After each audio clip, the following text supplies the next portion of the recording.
시청자 여러분 안녕하십니까? 뉴스데일리 베스트 시작합니다. 윤석열 대통령이 어제 더불어민주당 국회의원들이 싸그리 불참한 가운데 내년도 정부 예산안 시정연설을 했죠.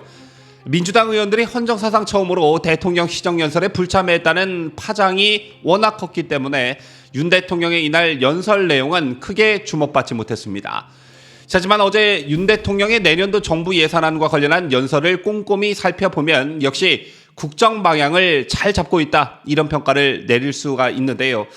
윤 대통령은 내년 예산을 639조 원으로 편성했다며 초당적 협력으로 법정 기한 내 예산안 확정을 촉구했는데 경제, 안보, 서민에 초점이 맞춰져 있었습니다. 뿐만 아니라 연일 우리나라 안보를 위협하고 있는 북한의 무력 시위 대응 차원에서도 북한이 7차 핵실험 준비를 마쳤다며 대북 억제력 강화를 위해 현무미사일 F-35A, 패트리엇 성능 개량, 정사정포 요격체계 고도화에 5조 3천억 원을 투입하고 사병 봉급은 2023년에 130만 원, 2025년 205만 원으로 올린다고 했습니다. 제 밖에도 정치협력, 재정건전화, 약자 복지, 반도체 인프라 구축도 강조했는데요. 어제 대통령의 연설을 들으신 분들은 아시겠지만 경제, 안보, 서민에 대한 예산은 투입하되 다른 지출엔 허리띠를 졸라매자는 기조가 명확했습니다. 내년 예산안은 지난해 본 예산보다 5.2% 늘어난 639조 원으로 편성이 됐는데 이 같은 수치는 2017년 박근혜 정부인 3.7% 이후 가장 낮은 지출 증가로 추경까지 포함하면 2010년 이후 처음으로 전년 대비 예산 규모가 줄어든 것입니다. 또 올해 예산과 비교해서도 무려 40조 원이나 줄인 것인데요. 자, 그러면서 윤석열 대통령은 전임 정권인 문재인 정권을 겨냥한 발언을 하기도 했죠. 윤 대통령은 지금 우리 재정 상황이 녹록치 않다며 그동안 정치적 목적이 앞선 방만한 재정 운용이 결국 재정 수시 적자를 빠르게 확대시켰고 나라 빚은 국내 총생산의 절반 수준인 1천조 원을 이미 넘어섰다고 말했습니다.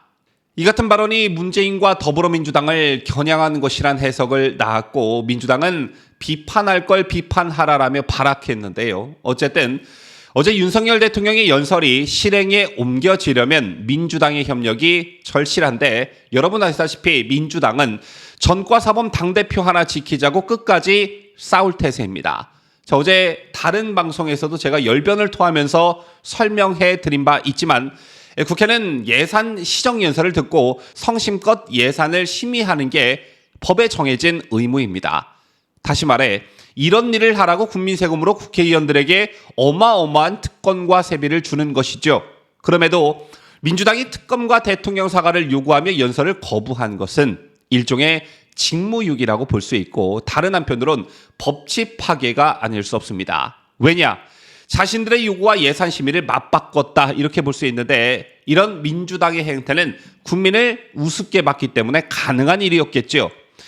여러분 아시다시피 고금리와 고물가, 강달러 등의 글로벌 경기 침체 여파로 인해 기업들은 실험하고 있고 민생도 굉장히 어려운 상황입니다. 뿐만 아니라 북한의 연이은 도발로 안보도 매우 절박한 상황입니다. 즉 모든 게 어렵다는 얘기인데 이 모든 걸 뒷전으로 하고 민주당은 전과사범 당대표 하나 지키자며 모든 에너지를 여기에 쏟고 있습니다. 자, 그렇다면 현재 민심은 어떻게 돌아가고 있을까요? 오늘 눈에 띄는 여론조사 하나가 있었습니다. 현재 민주당이 모든 당력을 집중하고 있는 이른바 정치 탄압이라는 주장이 민심으로부터 외면받고 있다는 게 고스란히 드러난 여론조사 결과가 있었는데요. 민주당의 지지율이 그야말로 급락한 반면 국민의힘의 지지율은 급등했습니다. 따라서 국민의힘은 3주 만에 민주당 지지율을 추월하게 됐는데 특히 그 세부 내용을 보면 민주당의 치명적 결과가 포함되어 있었습니다.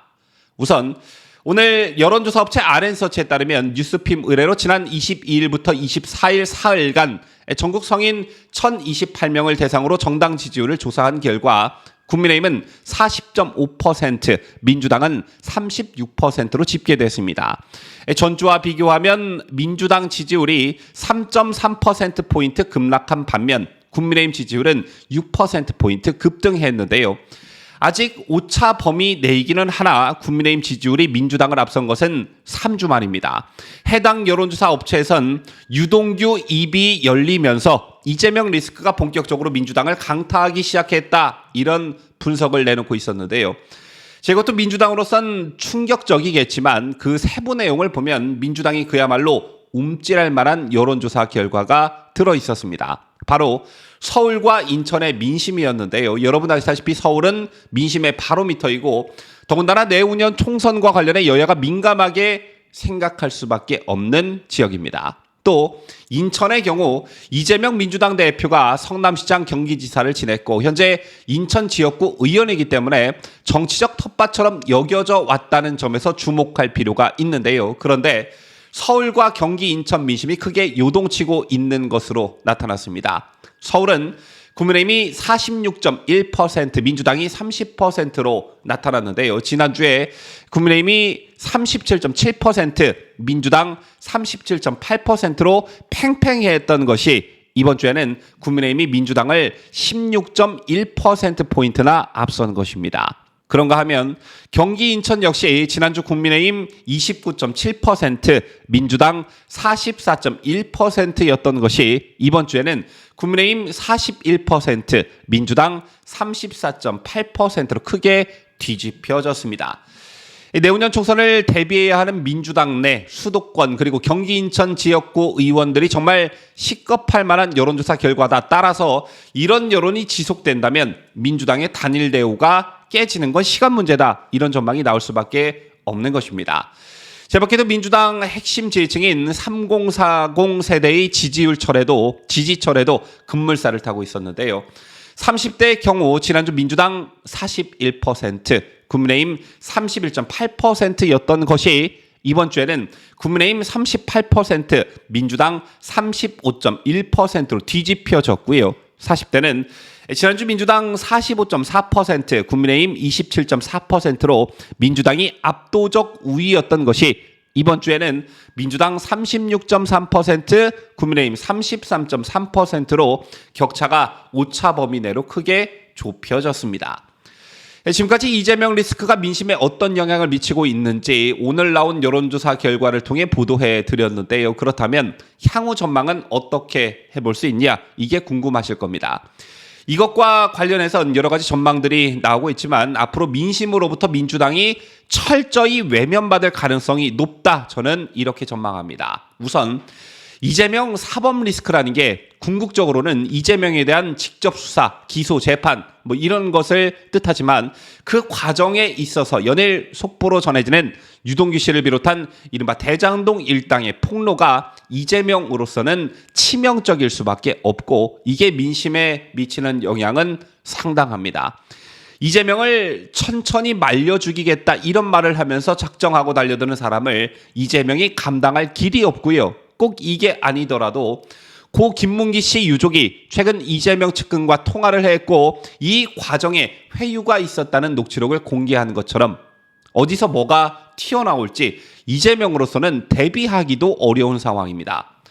쌍방울에서 뭐가 튀어나올지, 대장동에서 뭐가 불쑥 튀어나올지, 이게 아니라면 경기도 법카에서 뭐가 튀어나올지, 성남FC, 위례신도시 등등등 모든 것이 언제 터질지 모르는 활화산과도 같습니다. 이게 민심에 어떻게 반응할지, 이건 불 보듯 뻔한 것이죠.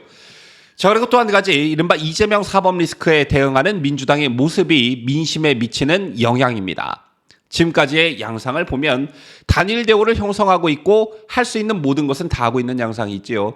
국정감사까지 팽개치고 당사로 달려가 검찰의 압수수색을 물리적으로 막고 헌정사상 처음으로 대통령 시정연설을 보이콧하지 않나 이제 금방이라도 장외로 뛰쳐나가 장외투쟁을 이어갈 기세입니다. 또 며칠 전 민주당 원로들이 모여 이재명에게 힘을 실어줬고 얼마 전 이재명에게 실망이라며 쓴소리를 하던 전재수 의원도 이재명의 퇴진론은 부적절하다며 정치적 내전 상태에선 단일 대우를 형성해야 한다며 입장 변화를 드러냈습니다. 이 밖에도 그간 이재명과 약간의 날을 세워왔던 박지원 전 비상대책위원장도 오늘 이재명과 함께 야당 탄압에 맞서 저항할 것이라는 뜻을 밝혔습니다.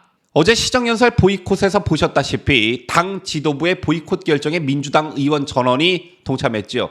여기에 민주당 원로들의 모임이 있은 후 그나마 당내에서 쓴소리를 했던 인사들마저 입장 변화를 나타내고 있는 것인데, 이런 민주당의 현재의 모습이 과거에 조국의 강에서 빠져나오지 못하고 허우적댔던 모습을 연상케 한다는 말이 나오고 있습니다. 물론 민주당의 강경투쟁이 골수 민주당 지지층이나 이재명의 충성 지지층인 개딸들 정도는 결집시킬 수 있겠지만 한계를 지닐 수밖에 없다는 것인데요.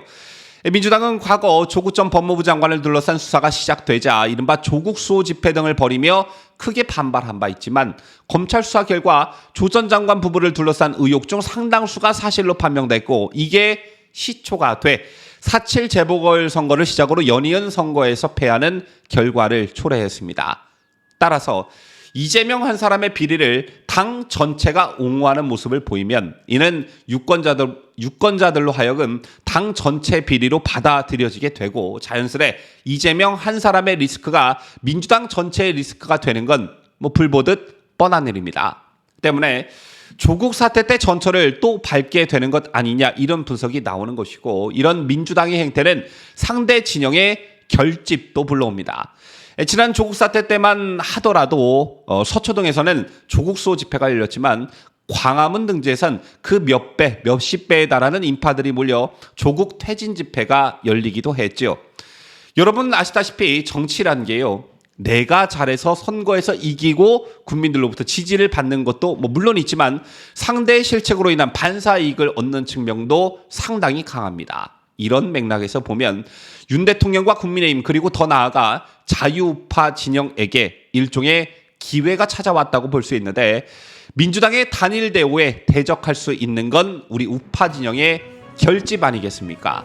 이럴 때일수록 대동단결하는 우리 진영이 됐으면 좋겠다는 생각을 가져보면서 뉴스를 마칠까 합니다. 지금까지 저는 자유대한민국을 수호하는 뉴스데일리 베스트 민앵커였습니다.